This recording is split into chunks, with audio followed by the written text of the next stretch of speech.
Hello there. How are you? I hope you're well. Hello, Marion and Evelyn and Mary and Ali, I saw, and I think Sheme Basta, something like that. If you're new, welcome, and welcome everyone to a fireside reading in front of the fire today. We're going to continue with The Sun Also Rises by Ernest Hemingway, and I'm so grateful and glad for your company.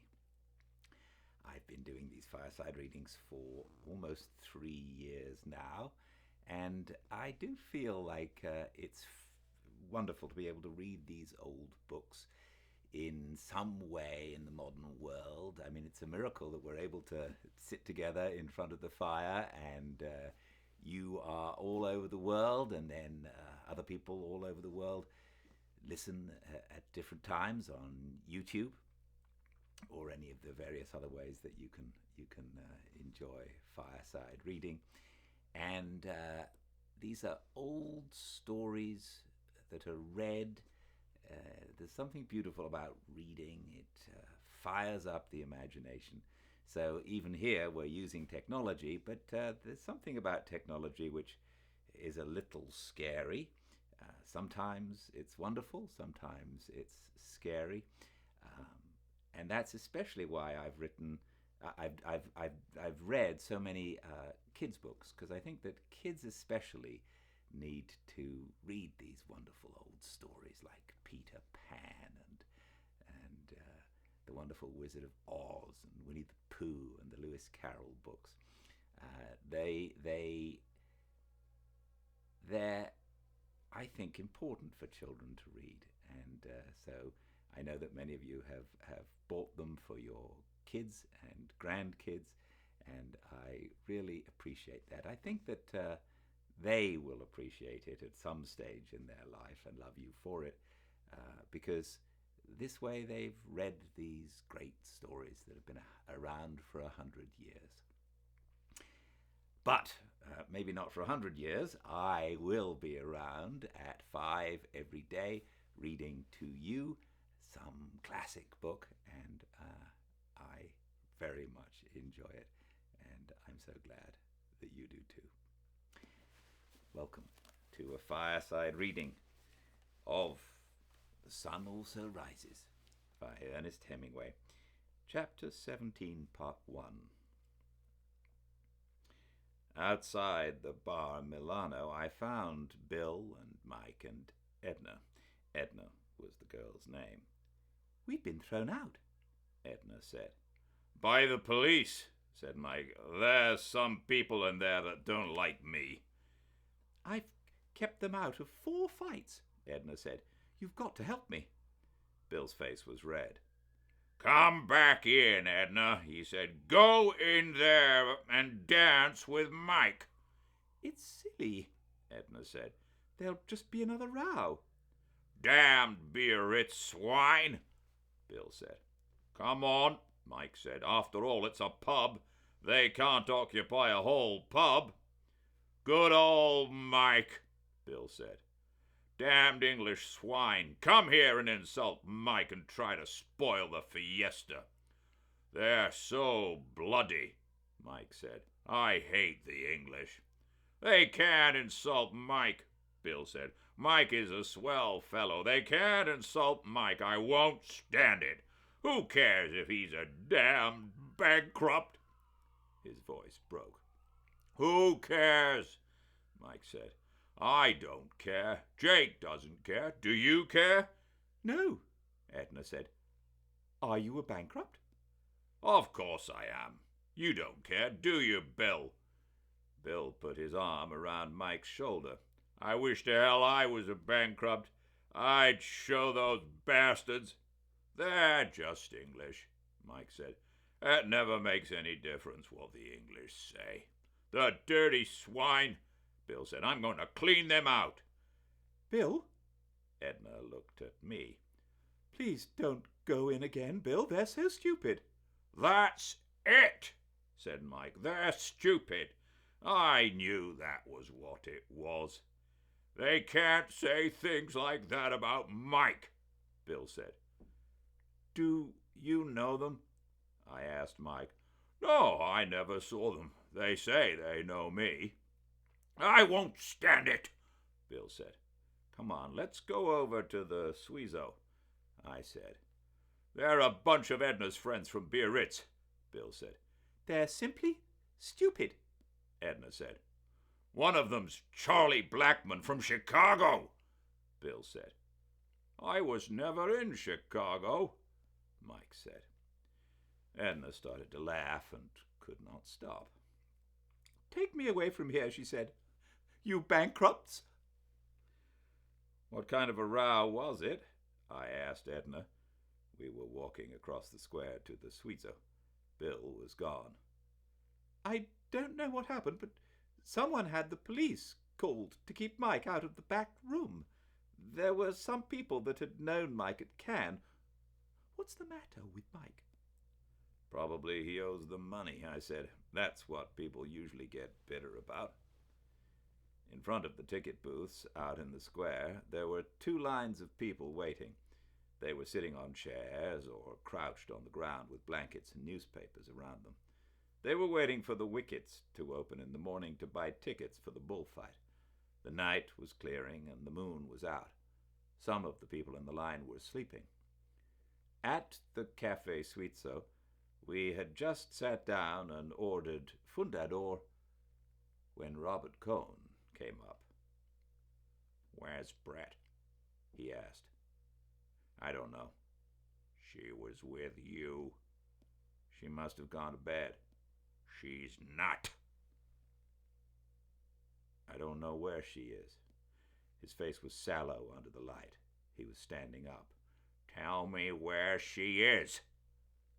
Sit down, I said. I don't know where she is. The hell you don't! You can shut your face. Tell me where Brett is. I'll not tell you a damn thing.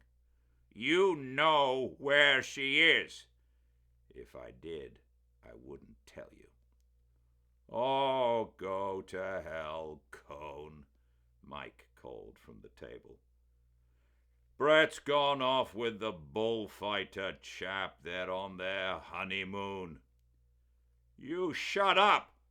Oh, go to hell, Mike said languidly. Is that where she is? Cone turned to me. Go to hell. She was with you. Is that where she is? Go to hell. I'll make you tell me. He stepped forward. You damned pimp! I swung at him, and he ducked. I saw his face duck sideways in the light. He hit me, and I sat down on the pavement. As I started to get on my feet, he hit me twice. I went down backward under a table. I tried to get up and felt I did not have any legs. I felt I must get on my feet and try and hit him. Mike helped me up. Someone poured a carafe of water on my head. Mike had an arm around me, and I found I was sitting on a chair. Mike was pulling at my ears. I say, you were cold, Mike said. Where the hell were you? Oh, I was around. You didn't want to mix in it? He knocked Mike down too, Edna said. He didn't knock me out, Mike said. I just lay there. Does this happen every night at your fiestas? Edna asked. Wasn't that Mr. Cohen? I'm all right, I said. My head's a little wobbly. There were several waiters and a crowd of people standing around. Vaya, said Mike. Get away. Go on. The waiters moved the people away. It was quite a thing to watch, Edna said. He must be a boxer. He is. I wish Bill had been here, Edna said. I'd like to have seen Bill knocked down too. I've always wanted to see Bill knocked down. He's so big. I was hoping he would knock down a waiter, Mike said, and get arrested. I'd like to see Mr. Robert Cohen in jail.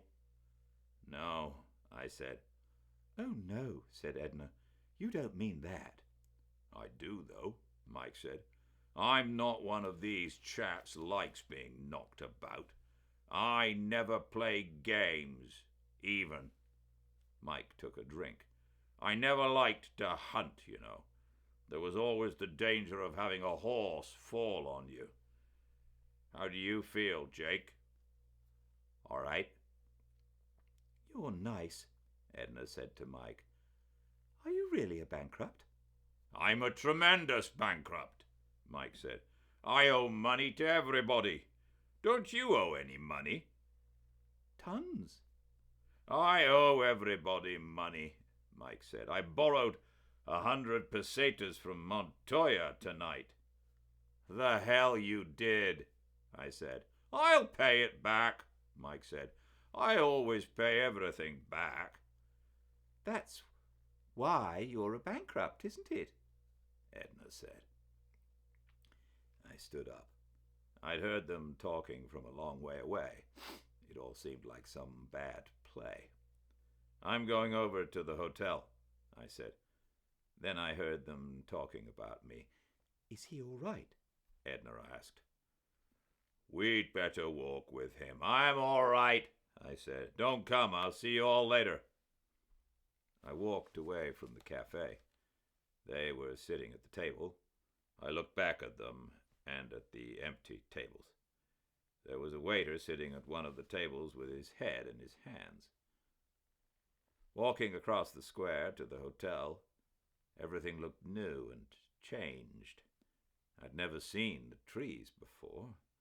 I'd never seen the flagpoles before, nor the front of the theater. It was all different. I felt as I felt once coming home from an out-of-town football game. I was carrying a suitcase with my football things in it, and I walked up the street from the station in the town I'd lived in all my life, and it was all new. They were raking the lawns and burning leaves in the road, and I stopped for a long time and watched. It was all strange. Then I went on, and my feet seemed to be a long way off, and everything seemed to come from a long way off, and I could hear my feet walking a great distance away. I had been kicked in the head early in the game. It was like that crossing the square. It was like that going up the stairs in the hotel. Going up the stairs took a long time, and I had the feeling that I was carrying my suitcase. There was a light in the room. Bill came out and met me in the hall. "Say," he said, "go up and see Cone. He's been in a jam, and he's asking for you." "The hell with him." Go on up and see him." I did not want to climb another flight of stairs. "What are you looking at me that way for?" "I'm not looking at you. Go on up and see Cone. He's in bad shape." "You were drunk a little while ago," I said. "I'm drunk now," Bill said. "But you go up and see Cone. He wants to see you." "All right," I said. It was just a matter of climbing more stairs. I went on up the stairs carrying my phantom suitcase. I walked down the hall to Cone's room. The door was shut, and I knocked. "Who is it?" "Barnes." "Come in, Jake." I opened the door and went in and set down my suitcase. There was no light in the room. Cone was lying face down on the bed in the dark. "Hello, Jake."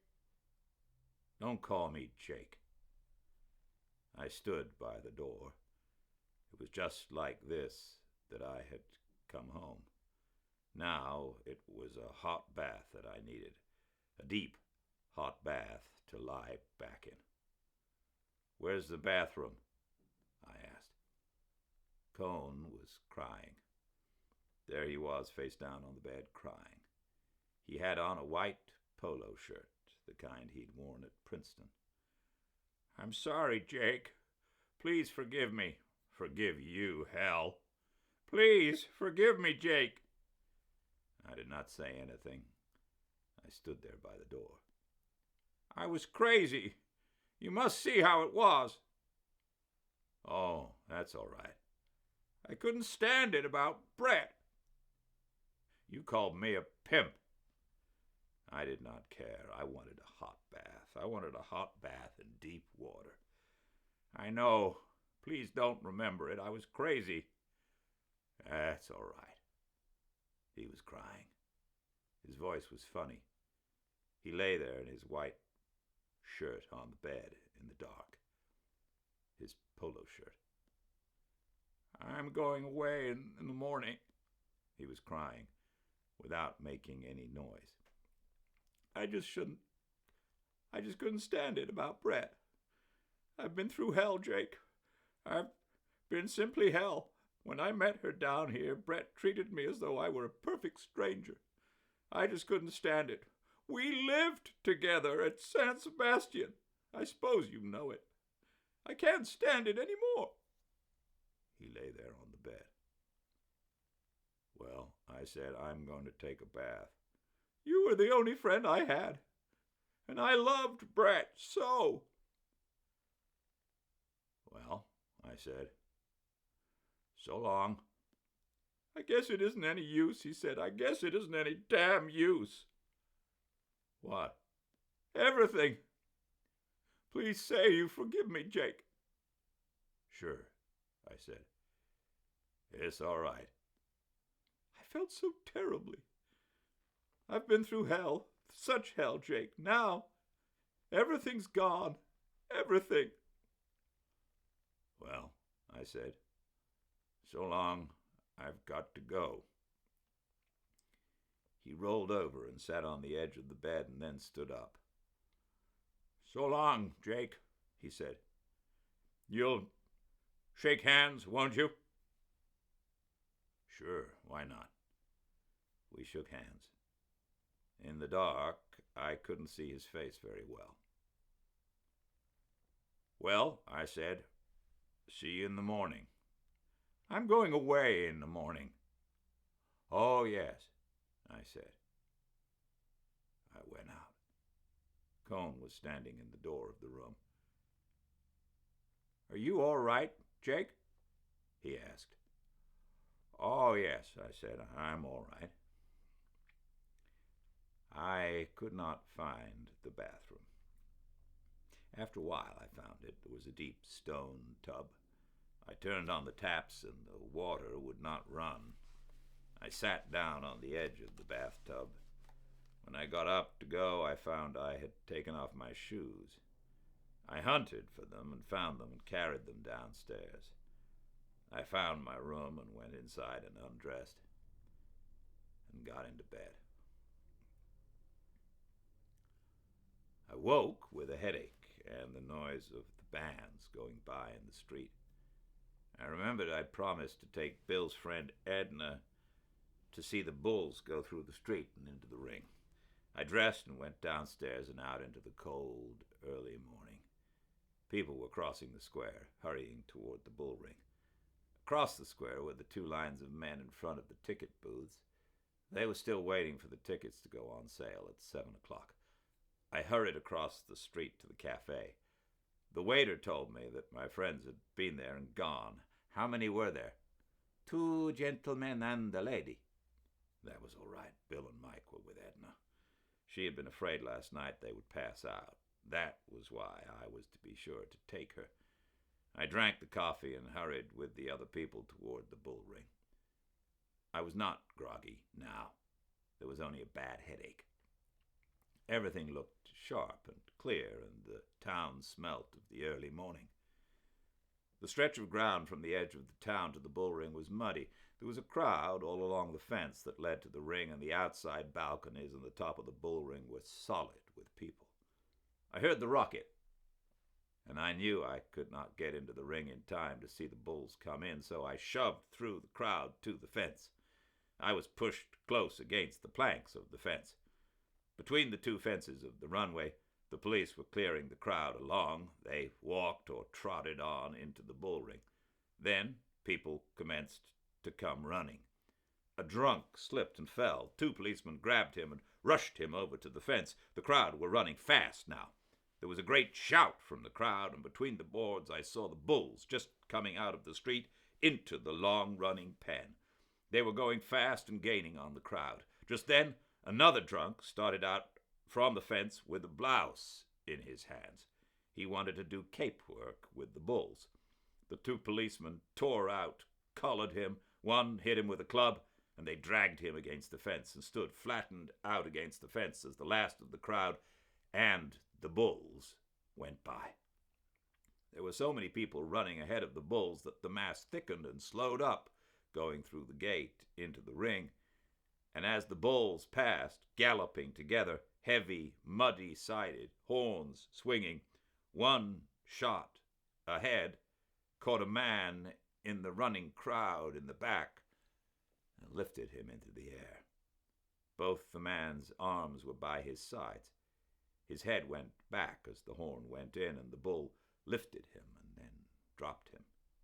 The bull picked another man running in front, but the man disappeared into the crowd, and the crowd was through the gate and into the ring with the bulls behind them. The red door of the ring went shut. The crowd on the outside balconies of the bull ring were pressing through to the inside. There was a shout, then another shout. The man who'd been gored lay face down in the trampled mud. People climbed over the fence, and I couldn't see the man because the crowd was so thick around him. From inside the ring came the shouts. Each shout meant a charge by some bull into the crowd. You could tell by the degree of intensity in the shout how bad a thing it was that was happening. Then the rocket went up that meant the steers had gotten the bulls out of the ring and into the corrals. I left the fence and started back toward the town.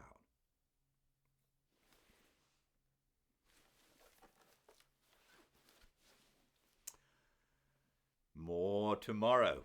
I do hope you can join me at 5 Pacific at Fireside Reading on Instagram. Until then, everyone, do stay very